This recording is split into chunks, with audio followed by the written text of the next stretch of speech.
Mohanavani Telugu podcast వింటున్న శ్రోతలందరికీ హృదయపూర్వక ధన్యవాదాలు. ఈరోజు మరొక షార్ట్లో మరొక అద్భుతమైన విషయాన్ని విని తెలుసుకుందాం.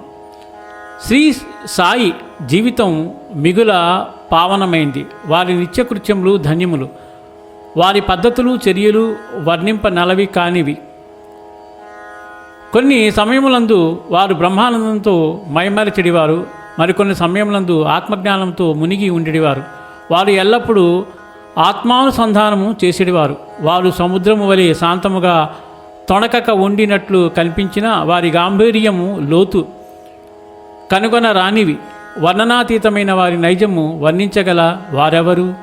వారి నామము ఎల్లప్పుడూ ప్రేమించెదముగాక.